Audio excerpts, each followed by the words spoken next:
오늘 모닝체크 첫 번째 순서는 역시 삼성전자 얘기를 준비를 했습니다. 앞서 말씀 다 드린 내용이긴 합니다만 삼성전자 52,700원, 3.33%가 올랐고요. 거래도 좀 늘었습니다.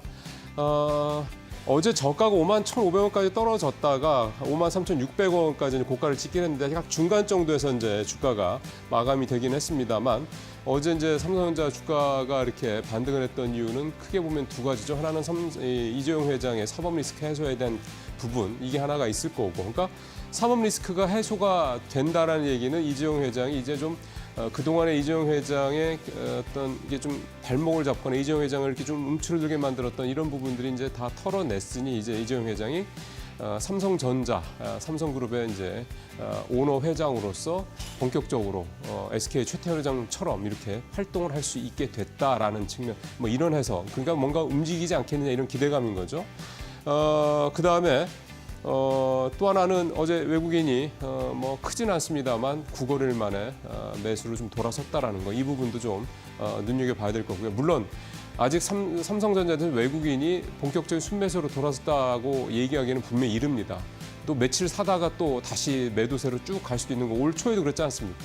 그 때문에 그런 부분들에 대해서 뭐 저도 섣불리 말씀드릴 수 있는 부분은 아니긴 한데, 아까 말씀드린 것처럼 뭔가 내러티브가, 전자가 반등을 할 수 있는 내러티브가 하나하나 이렇게 좀 쌓이고 있다. 이 부분은 조금 더 염두에 두시고 좀 지켜보시는 게 좀 좋지 않을까 생각이 좀 들고요.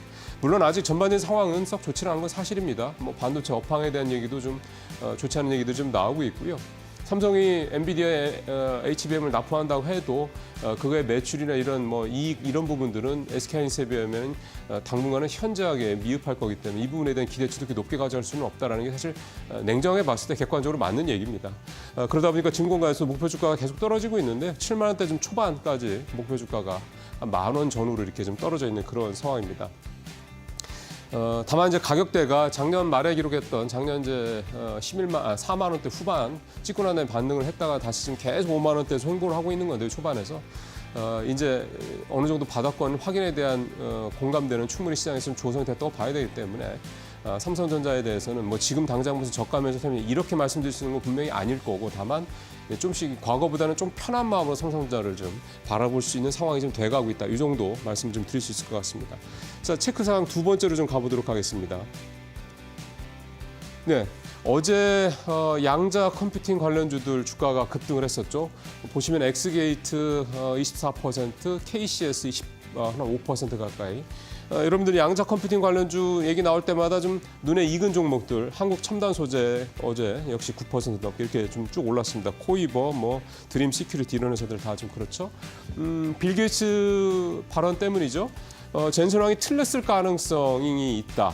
3에서 5년 안에 소위 말하는 양자 컴퓨팅 관련된 여러 가지 문제들이 해결될 가능성이 있다라고 이제 빌 게이츠가 얘기를 했습니다. 빌 게이츠는 이 양자 컴퓨팅 관련돼서 좀 일찌감치 투자를 했던 대표적인 투자가 사람 중에 좀 하나죠. 젠슨왕 CEO가 했던 얘기를 좀 복기를 해보면 양자 컴퓨팅 상용화에는 최소 10에서 20년이 걸릴 것 같다는 얘기를 한 적이 있었죠. 이것 때문에 이제 양자 컴퓨팅 관련주들이 뭐 하루새 30-40%씩 폭락을 하기도 했었습니다. 물론 그 이후에 좀 반등을 좀 꾸준히 하고 있는 모습이긴 한데요. 그러다 보니까 다시 양자 컴퓨팅 관련주에 대한 관심도 좀 여전히 높아지고 있다, 이렇게 봐야 될 것 같습니다. 근데 사실은 아직은요, 실체라기보다는 테마주 형태가 성격이 좀 크다, 이런 부분들을 감안하시면서 그러니까 투자는 정말 이를 좀 조심하셔야 되는 거죠. 정말 플레이어들, 선수들 아니면은 쉽게 투자하기 힘든 어떤 그런 테마가 또 하나가 되지 않겠냐. 워낙 이 낙폭이 등락폭이 크기 때문에 그렇습니다. 마지막 체크 포인트 하나 더 알아보겠습니다. 예, 현대차 등이 자동차 관련주 얘기입니다. 현대차 어제 보신 것처럼 0.5% 하락을 했습니다. 어제 장이 이렇게 좀 많이 올랐는데도 불구하고 현대차 좀 부진했습니다.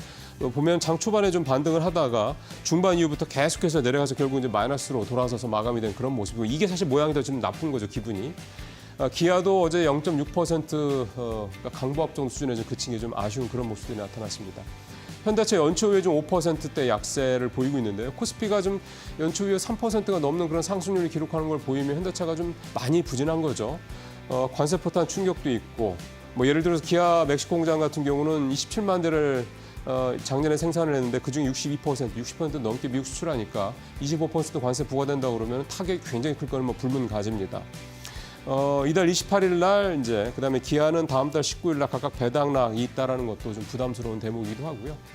관세 이 부분이 사실 자동차주한테 굉장히 큰 부담이 되고 있는 건 사실인 것 같습니다. 이게 또 워낙에 또 그 글로벌 경쟁사들도 좀 많고요. 근데 다만 뭐 완전히 비관적으로 볼 필요는 없는 거는 현대차, 기아만 이 관세 폭탄의 대상이 되는 건 아니라는 점이죠. 어차피 관세는 다 맞는 건데 이거를 이제 어떻게 슬기롭게 해결을 할 것이냐. 이런 부분에 대한 시간이 좀 걸릴 겁니다. 그 얘기는 결국은 현대차와 기아 등 굉장히 좋은 회사들인 건 분명합니다만 조금 더 길게 봐야 될 필요가 있다라는 거고, 반면에 현대모비스라든가 글로비스 같은 이런 현대차 계열의 다른 뭐 부품사라든가 이런 쪽은 여러 가지 모멘텀들이 나오고 있다는 점 좀 감안하실 필요도 있겠다 생각이 좀 듭니다. 오늘 모닝체크 여기서 마치겠습니다.